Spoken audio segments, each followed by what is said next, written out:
जहां बड़ा हादसा हुआ है। धार के पीथमपुर में यह हादसा हुआ जहां निर्माणाधीन रेलवे ब्रिज पर काम कर रही भारी भरकम क्रेन गिरी। इस दौरान एक टाटा मैजिक और एक पिकअप वाहन इसकी चपेट में आ गए। इस दर्दनाक हादसे में 2 लोगों की जान चली गई। हादसे के बाद मौके पर राहत और बचाव का काम जारी है। जानकारी के मुताबिक क्रेन भारी पिलर को शिफ्ट करने का काम कर रही थी। इसी दौरान अचानक संतुलन बिगड़ा और ये पलट गई। सूचना मिलते ही सागौर थाना पुलिस मौके पर पहुंची। एसपी मयंक अवस्थी भी पहुंचे। उन्होंने घटनास्थल का निरीक्षण कर हादसे की जानकारी ली। कोई थे क्या अंदर यार? रवीश पाल सिंह मेरे सहयोगी जुड़ गए हैं तमाम जानकारी के साथ। रवीश, हादसे को प्रथम दृष्टया देखकर तो यही लगता है कि कहीं ना कहीं लापरवाही हुई है जिसने 2 लोगों की जान ले ली।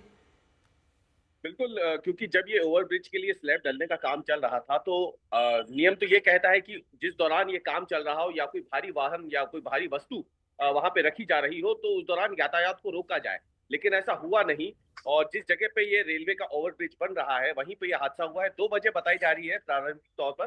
पहला तो ये कि वजन जो है वो संतुलन नहीं बना पाई क्रेन, और जिस तरफ मिट्टी थोड़ी दरदरी थी वहां पर क्रेन को सपोर्ट देने के लिए जो पिलर्स लगाए गए थे, जो कि क्रेन अपने साथ लेके चलती है, वो उस दलदली मिट्टी में हल्के से धंस गए और इसकी वजह से क्रेन जो है वो एक तरफ झुकना शुरू हो गई।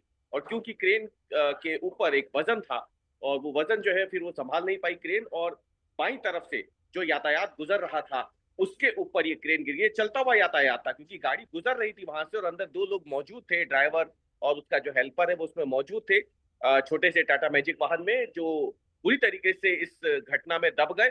और काफी मशक्कत के बाद क्रेन को हटा करके उनके शवों को निकाला गया है क्योंकि उनकी मौके पर ही मौत हो गई थी उस भारी भरकम क्रेन के नीचे दबने की वजह से। इसके अलावा अब मुआवजे के तौर पर क्या दिया जा रहा है मृतकों के परिजनों को?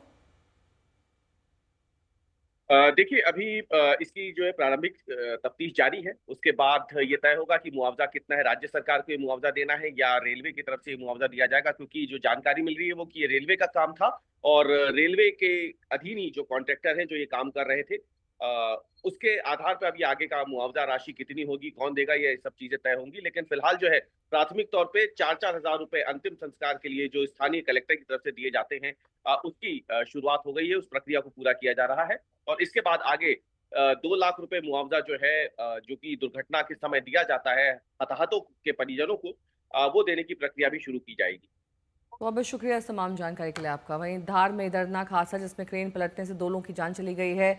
प्रथम दृष्टया इसे लापरवाही का ही मामला माना जा रहा है क्योंकि वहां का ट्रैफिक नहीं रोका गया और वहां काम चलता रहा, जिसकी वजह से अचानक संतुलन बिगड़ने से ये भारी भरकम क्रेन इस पिकअप वाहन पर जा गिरी और इसमें सवार 2 लोगों की जान चली गई।